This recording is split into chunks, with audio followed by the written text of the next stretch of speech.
Before we actually tell the story, we need to set up the story. And we're going to do that in several ways, which we'll look at when we get into the slideshow. Let's take a look. Telling the story. We need to set up our story before we get into it. And this includes several things, such as presenting some key vocabulary that students can use as a hook to understand a more complex plot, a more complex story. And so that involves TPR, and we've talked about TPR previously. TPR stands for Total Physical Response, and essentially it's just a gesture that is tied to the meaning in L2. So the first piece to TPR that we're going to use in a storytelling setting is that we need to select phrases from a text that we are going to tell. Now, I always start with a script. I recommend that you download that script in this lesson, and you can find different phrases you could potentially extract from the text to TPR. So these are the phrases that I have picked. She is nervous. She wants to be. She has a difficult test. She thinks. She has to go. And I'm sick. Now, most of these are the she form, but you'll notice that I do have one I form in there. And this can vary depending on the story.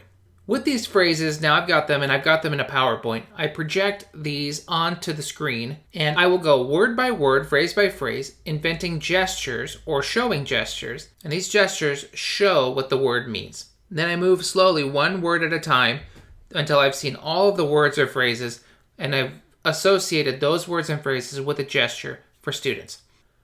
I make students repeat the gesture with me because I want to visually see them processing the meaning of these words. Now this is an example slide. Dice, he says, she said, you say, usted. And that is what I will say out loud. I will say dice. And I will show my gesture. Dice. Just like that. I go word by word, phrase by phrase, until all of them have a gesture and we are off and running. We can use this to review on following days, and over the course of the week, this becomes ingrained in the learner's memory.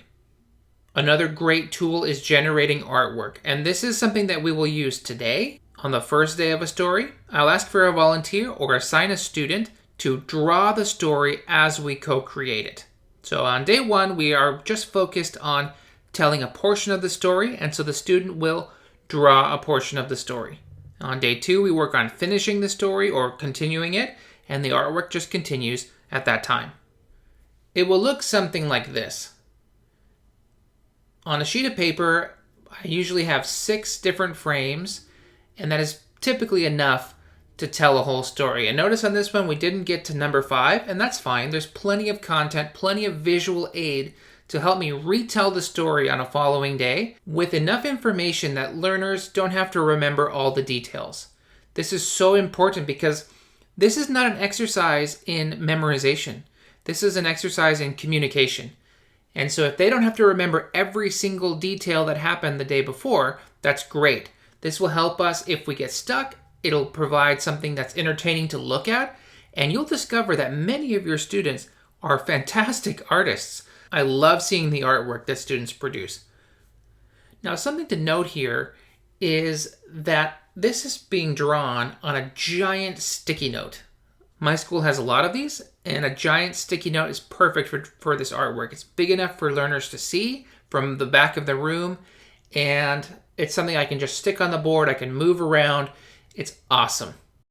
Another way to do this would be on just a regular sheet of paper, and then use a document camera to display the artwork. But honestly, I like this giant sticky note much better. That's personal preference. One thing that you'll notice is that when you're telling a story in one class, it'll be different from another class, even if you're using the same script. And so over time, your brain is going to get a little mushy. Mine does anyway. Trying to keep it straight which class has which characters and which characters do what and when they do it is a difficult task. Having a way to keep this straight in your mind is essential if you want to be able to have coherent stories. So one way to do this is at the end of every class to just re-ask the story. Ask your questions again. What's the main character's name? How old are they? Where do they live? Who do they live with? Do they have a big family? Do they have a small family? Those sorts of questions are perfect for reviewing the story, and as you answer, type up the story. At the end of class, you'll have a written version, might be imperfect, but you will have a written version of the story already in hand that you can keep in a Word document or a Google Doc and refer back to as needed. This will also come in handy when you are going to write the story at a later time. If you go on to write versions of the story, having this ahead of time is a big win for you. Adding student actors adds a lot of interest to the story. This is really easy to incorporate. Just either ask for volunteers. Typically there will be 1 or 2 students that will volunteer, but if you don't, you just pick a victim, and that victim has to come up and act for you. It's not a hard task. They will be talking, but you will be feeding them lines if necessary. Student actors provide several benefits. They model the he or she sentences, so you can talk about the actor in front of the class. They model dialogue, because you can talk with the actor directly. They model they sentences, because you can compare between the actor, or if there's 2 actors, you can say they do something. If there's only one of them, then you can use the actor plus another student in the class. You can model we sentences, you and the actor. And this increased engagement is really what it's all about. Sometimes they put on performances that are out of this world. I love having a student actor, and I always have one to increase engagement during the CI storytelling process. Something that is related to the actors is humor. Humor can be a beautiful thing. It can be a disarming tool. Many times students resist opening up. But if you can get them to laugh, then they tend to open themselves up and they lower their affective filter. Not all stories are comedies. Not all stories are tragedies. So humor has a role in both comedy and tragedy, but it's not a necessary element of CI storytelling. If you feel like I'm just going to be serious all the time in class, I don't feel comfortable making people laugh, or I don't think it's a necessary part of the storytelling process, you're right about that. It's not necessary for CI storytelling. But I think it has some advantages. And one of the things that it does is that it lowers the affective filter. If the input that you're giving students is comprehensible, but the affective filter is high, people feel a sense of pressure, people feel uncomfortable using the language, people just feeling uncomfortable in general, then that's a problem. They're not going to produce at a level that they are capable of because that affective filter remains high.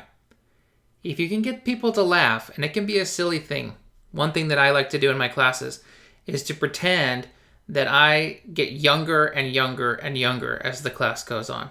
First, I ask them how old they think I am, and I will compare that with a student actor, with a character in a story. How old is the character? The character's 25. Well, how old am I?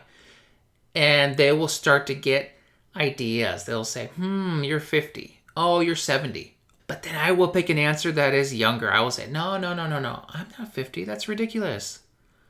I'm 29. Invariably, some student will come up with another answer. They'll say, no, Profe Snyder, he's 28. Oh, no, 27. And as the quarter goes on, I get younger and younger and younger. And it's a very silly game that I play with students, but I do get some laughs. And the laughs lower that affective filter. Now, our job is not to be a stand-up comedian and to make people laugh. That's absolutely not our job.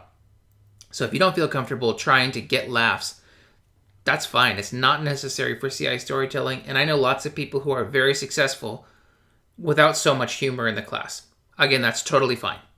But if you can incorporate it, it's a way to build connection with some students. And so I definitely recommend it. Another thing that I've heard some objections about is the absurdities that sometimes appear in a story. When you're co-creating a story with students, a lot of times, a lot of the details become absurd. And it's almost like a race for what can be the most absurd story we can create together. Really what this is a sign that you have a sense of community within your classroom. And I think that's a good thing. these become like inside jokes for that particular class, where something might be hilarious in one group because some absurd detail appears in a story. I don't know. That an example, in one story, I go shopping with a celebrity and I end up stealing a hat that I really liked. The absurdity of the visual of a professor stealing a hat and running outside the classroom is so funny for that one group, but anyone who did not experience that firsthand doesn't think it's that funny. And it's not that funny to them. It's an inside joke for that group of students. So absurdity increases novelty. Novelty is memorable. Things that are novel are memorable. And so that's something that I think we should strive for. But I also think that some people are turned off by the absurdities. And so as the instructor, you get control of the absurdity dial, and you can turn that up and down as desired. Another thing about humor that I think we need to be careful about is intentionality. It's sometimes possible to say something hurtful in an effort to be funny, and we want to avoid that as much as possible. So if you're going to use humor, you never want to put a student down, but it's okay to put yourself down, I feel. So I will often put myself down, but I will never put a student down when I'm trying to be funny. I think that being intentional about this is the key. Just intentionally decide, I'm not going to put a student down to get a laugh, even though it might lower the affective filter of the rest of the class. That student's affective filter is going to be raised through the roof if that's the case. So the kind of humor I'm advocating for in the classroom is a wholesome humor. And you kind of know it when you see it. You know wholesome humor when you see it. You'll see smiles around the room. Nobody's being put down. And that's the kind of humor we should aim for in the classroom.